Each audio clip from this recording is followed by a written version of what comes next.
So, I'll introduce myself before I start talking about what happened. I'm 17 years old. I celebrated my 17th birthday just a couple of months ago.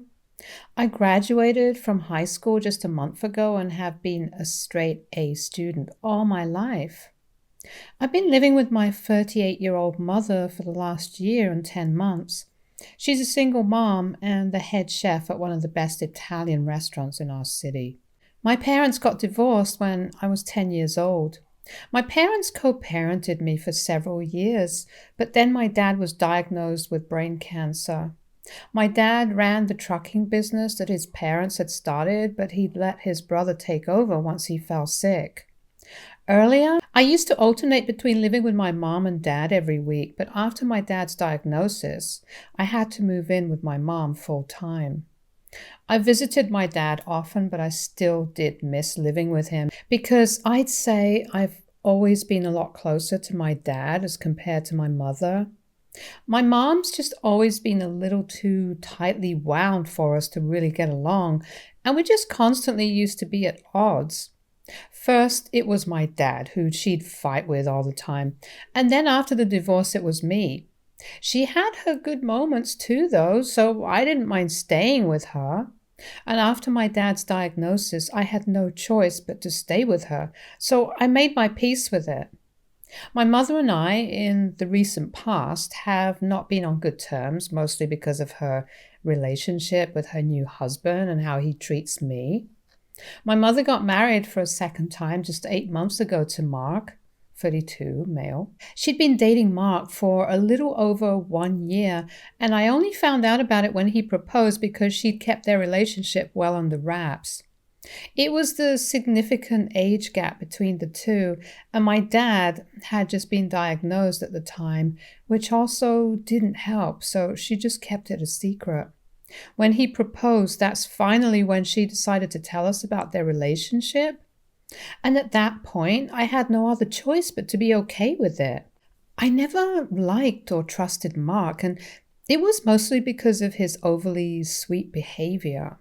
He seemed too fake and insincere, even when he was being nice to me. Like the vibes were just always off about him, if you catch my drift. Of course, I couldn't tell my mother that because then she'd think I was trying to discourage her from getting married on purpose or some other ridiculous thing.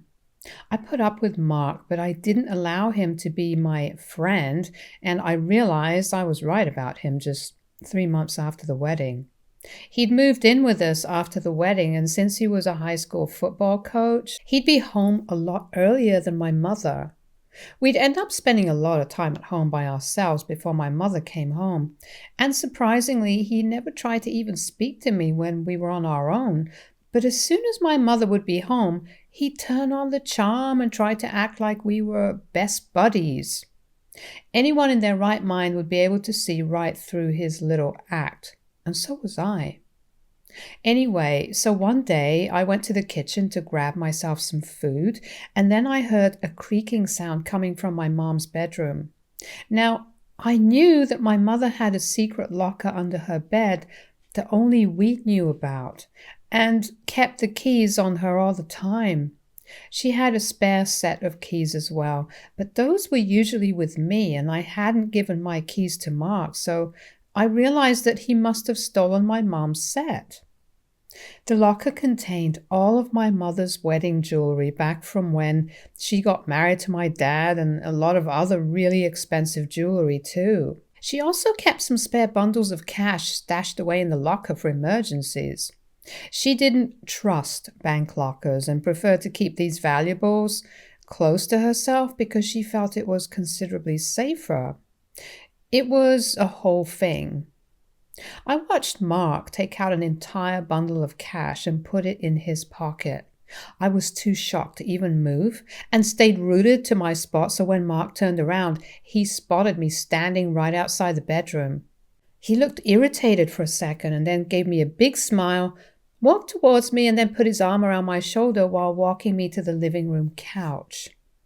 There, he told me that my mother had asked him to bring him some cash for a work emergency, and that's where he was headed with the bundle of cash. He told me that this was perfectly normal and that I didn't need to talk to my mother about this. I was going to tell my mother about it that day as soon as she came back home, but as soon as I started the conversation, she told me she didn't want to hear it. I just sat her down in private and told her that I had something to talk to her about with regards to Mark, and as soon as I said that, she shut me down instantly. She told me that she'd seen this coming and knew this was going to happen at some point or the other. My mom thought that I was going to tell her the same old, Mark is not the right guy for you, and for some reason she believed that I was going to try and ask her to patch things up between her and my dad. I don't know why she assumed that, because I never made it seem like I thought she and my dad were good together or whatever. I was very relieved when they separated, because it was better that they get divorced than force each other to remain married and traumatize me with their daily fights and arguments. I tried to tell her, but she just wouldn't hear it and yelled at me and said that if I even said a word against Mark, then she'd ground me. That pissed me off, so I decided that she could suffer for all I care, since she was clearly too taken by Mark's surface-level attractiveness to notice what a loser he was. If she wanted to believe a lie and stay delusional, then I wasn't going to stop her, especially after she'd insulted me like that. I didn't bring up the incident with Mark after that, and waited for my mother to catch on herself, which she unfortunately never did. Months passed like this, and I grew more and more distant from my mother because she was obsessed with her husband, and it was just gross, simply because it was Mark, of all people. Then about a week ago, my mother decided to sit me down and talk to me about something very important. It was the weekend and Mark was out with his friends, so it was just my mother and I. My first thought was that there was bad news about my dad, but she told me that wasn't it and started to beat around the bush about irrelevant things. I didn't know what she was trying to get at, and so after some time I got fed up with her and told her to cut to the chase already. She blurted out that she actually wanted me to leave the house now because Mark had told her that he didn't feel comfortable around me and said that I made him feel safe and unwanted. Now, I knew that my mother was smitten with Mark, but even I couldn't have seen this coming, because kicking your own daughter out due to your husband's insecurity over practically nothing made no sense to me. I knew that Mark was afraid of me telling my mother about the locker incident, and also just generally scared that someday I'd force my mother to take her rose-colored glasses off and see him for what he truly was. But he didn't have any reason to worry, because after the way my mother had spoken to me when I tried to tell her the truth, she had made sure that I didn't say anything to her at all beyond that point. In any case, I was so bloody done with my mom that I didn't even bother to argue with her and just said, okay, then got up and started packing. My head was pounding with anger while I was packing, and I honestly wanted to wait for Mark to come home so I could punch him in the face. But then I found my mother's spare keys to the locker and had a better idea. I snuck into my mom's room while she was watching television in the living room, grabbed her bag, took out the keys, and then took them away. I also left a note in her purse saying that if she wanted to know where her original keys were, she could talk to Mark about it to make sure that he wouldn't get away with this scot-free. After I was done packing my clothes, books, and some other miscellaneous stuff that I'd need, I walked to the living room to say goodbye to my mother. She seemed surprised because she hadn't actually expected me to pack up and leave that day itself, which is also why she'd been watching television in the living room instead of helping me. In spite of the initial shock, she got over super quickly and hugged me goodbye. There was not a single tear in her eye, and neither did she seem unhappy about the situation. It was painfully evident that none of this seemed problematic to her at all. I left the house and boarded the bus that took me to my dad's house, which happened to be far away from my mother's place. It was about 2,000 miles away in the suburbs, which is part of the reason why I used to live with my mom. My dad was still undergoing treatment and had to be in and out of the hospital frequently. He lived with his brother who took care of him, and whenever I'd visit him, which was almost every week, I tried to keep the conversation light and positive so he wouldn't worry too much about me. I missed him, but I also cared about him and his wealth way too much, so I had never shared anything about Mark or my mother with him. Whenever he'd ask me how I was doing at home and how my mother and her new husband were treating me, I'd lie to him and tell him that it was all good. But now I couldn't do that anymore and had to tell him the truth about everything, which I did without any qualms because it was important for him to know this. I told him every single thing that had happened when I got to talking about the events of that particular day. My dad got so mad that his ears literally went red, which was the first time I had ever seen it happening. I was a little worried that he'd fly off the handle and that wouldn't be good for his health, but he managed to contain himself. Just to pacify him, I also told him how I'd taken the keys and the note that I'd left, which would ensure that my mother found out about Mark's thieving. That seemed to make him feel slightly better, and he told me that I was clever for doing that. My dad and my uncle then told me not to worry about anything and said that they were perfectly fine with taking care of me. The one and only reason they'd even agreed to let me move in with my mom full time was because they'd thought it would be easier and more convenient for me.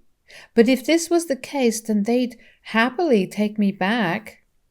I was also much happier with my dad and my uncle, so I didn't really mind that my mother had sent me away. On the first day, I didn't hear back from my mother at all, and neither did my father. But the very next day, my mother sent me a video of Mark sobbing and apologizing to me for whatever had happened. He was begging me to come back because he'd realized that he'd screwed up by stealing from the woman who'd put her heart and soul into the relationship. My mother texted me saying that this video was supposed to be proof that Mark did feel guilty about whatever he had done and for forcing her to kick me out. My plan had worked, and when she'd noticed the missing keys and the note, she'd confronted Mark about it, and he'd been left with no choice but to come out with the truth. It was satisfying to see him crying, but when my mother sent me another text saying that she'd only forgive him if I came back, it stopped being fun and just got exasperating. She should have known that there was no way I was going back to that hell, where I was being treated like I was invisible all the time. I was either invisible or being treated like a burden, and neither of those two choices seemed like something anyone would want to pick from. And for my mother to even leave the choice to me was ridiculous because it should have been her choice to end that marriage and apologize to me for what she did. If Mark was the bad guy here, so was she, and probably even worse than Mark because at least he wasn't related to me. She, being my mom, had kicked me out for another man, and that was unforgivable. It wasn't just Mark who should have been apologizing, but she should also have been regretting what she put me through instead. She was treating this as some sort of sick game. I didn't understand why she'd left the fate of her marriage up to me to be decided, but since she had left it up to me, I chose to say that I wasn't going to come back and she had to leave Mark. In response to that, she sent me another video of a much calmer but still upset-looking Mark, saying that he understood where I was coming from, but he loved my mom and just needed one last opportunity to prove it to us. He sounded like he was on the verge of tears and was going to start begging me on his knees any moment now, and that made me feel bad, but I still wasn't convinced, so I said that my decision was final. To that, my mother finally replied saying that I was being way too harsh on both of them. Here were two grown adults trying to get me to forgive them and even putting their happiness and marriage at stake for my sake, but I didn't care about any of that and only wanted to push them even further away. I didn't know what to say to her, so I just ignored her text and didn't reply.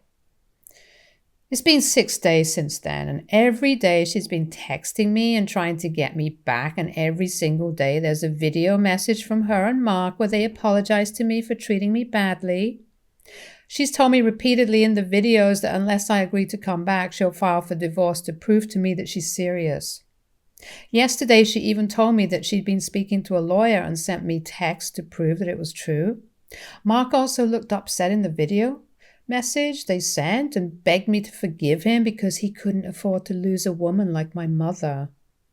I know that I'm destroying their marriage, but to be honest, I feel like whatever my mother is doing is really sick, and I can't bring myself to dignify it with a response of any kind.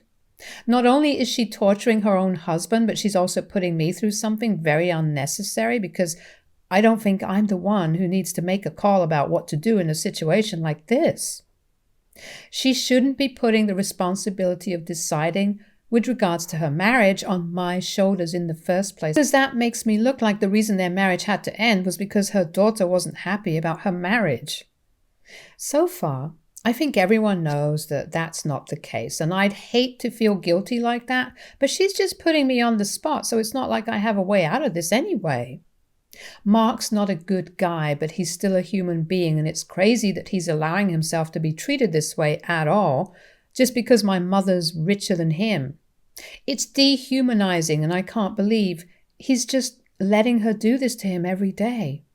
I haven't told my dad about it because I don't want him to worry about me, and I know that if I tell him, he'll definitely intervene, and that'll be another dramatic showdown that I don't want him to take on. I feel terrible, but I don't know what to do here. AITA for refusing to decide whether my mother should divorce her thieving husband? Update 1. Hey guys, so I read the comments on my original post, and the general consensus was that I should tell my dad about what I was going through instead of trying to deal with all my problems myself. I guess it's true because I do tend to take it all on myself instead of speaking up and asking for help when I need help. I feel bad telling my dad because I think it might be bothersome for him since he has so much on his plate already. I mean, he's a literal cancer patient, so it's not easy for me to go to him with my problems the way I used to before his diagnosis. I think if I just tried to talk to him, then maybe I wouldn't have had to go through so much because he wouldn't have allowed it at all. Like this time, I finally told my dad all about my mother and her sick techniques, and he called her up and tore into her. She tried to tell my dad that this was none of his business, but he wasn't having it, and told her that he'd be filing for full custody and that he'd make sure she doesn't ever get to see me after this. She was protesting against it, but both my dad and I knew that she didn't really care about me. She cared more about what other people would think of her when they found out that she'd lost custody of her only daughter because she decided to put her husband over her daughter. That's why she was fighting with my dad over me, not because she loved me. If she loved me, she would have been a better mother, and that was something she'd never even tried to be. Now it was just too late. After the phone call with my mom, my dad explained to me the same things that people in the comments had told me, that I was his daughter and that I didn't need to think twice before coming to him with a problem, because as a father, he could never think of me as a burden. My well-being was his responsibility, and his cancer wasn't going to prevent him from giving me the best life and solving my problems whenever he needed to step in. And I needed to remember that. I won't lie, I teared up at that point because it just reminded me that even though he was a lot weaker than I remembered, he was still my strong dad underneath. I ended up breaking down because after a long time I finally felt that I was safe and loved again. Thanks to my mother and Mark, I'd completely forgotten how that feeling was. But my dad reminded me again that no sickness in the world was going to stop him from protecting me, and I'll always be grateful for that. Gosh, it sounds so sappy, but I'm really happy that it's true for me. Update 2. My dad has filed for full custody of me, and my mom isn't going to get any visitation rights either. It doesn't really matter since I'm just 1 year away from being a legal adult anyway, but my dad said that he just doesn't trust my mother anymore because her head has obviously been turned by Mark's presence in her life. Recently, she texted me to tell me that I disappointed her by dragging my dad into this, even though I knew he was sick, and called me a selfish and manipulative brat. She also added that she was really happy now that she hadn't actually divorced Mark over what I said. I was accused of trying to drive a wedge between them because that's the kind of petty person I was, but I'd failed and she and Mark were now stronger than ever. She would gladly give up custody of me because I don't deserve to be her daughter anyway. There were a couple of other really mean things she said, but I don't care. She can say whatever she wants. But it won't change the fact that she's the one who failed as a mother, and the reason she's getting so defensive now is because she knows it. My maternal grandparents have threatened to cut her off, but she doesn't even care about that. She's that crazy about Mark. I mean, I don't even know what to say about this woman. I've had my differences with my mother growing up, but this is just insane. She's beyond help if you ask me. At least my grandparents have tried to knock some sense into their daughter, but even that's not working. And if her own parents can't bring her back to her senses, then we're definitely not going to be able to accomplish that. My dad's been kind enough to allow her parents to still see me because they've never done anything wrong. I just wish she'd been able to take a leaf out of their book and learn how to have a good relationship with your ex, even after divorce.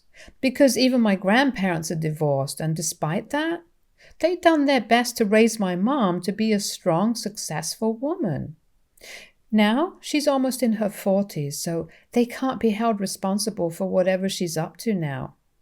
Unfortunately, my mother failed on all fronts, as a wife, as a mother, and even as a daughter. Update 3. Hey everyone, it was a really bittersweet day today. My mother finally terminated her parents' rights over me, and I'm legally free from her now. I decided to accompany my father for the signing and saw her again today, probably for the last time in a while. She didn't acknowledge my existence at all and didn't even look at me. I didn't know how to feel, very honestly, and I still don't. Like, I'm sad, but I'm also relieved, I guess. I don't know. I just have mixed feelings about all of this. Mark wasn't there, which was no big surprise because that thief probably didn't have the spine to face me after whatever happened. It was only my mother's actions that really hurt me anyway. He can go to hell because he's very irrelevant in my life. My dad and uncle took me out for dinner to make me feel better today, and that did cheer me up a little. 2 days ago, we also learned that my dad is getting better, and slowly but surely, there's definitely a real chance of him beating cancer. So if everyone could just pray for that, that'd be great. I love my dad, and at this point, he's my only parent, so I can't lose him. I just can't. My uncle's great, but he's not my dad, and nobody will ever be like him, ever. I don't know how much time I have with him, but I just hope that whatever time we have together is only good times and nothing else. Nevertheless, I hope you guys keep us in your prayers, and thank you to all of you who responded.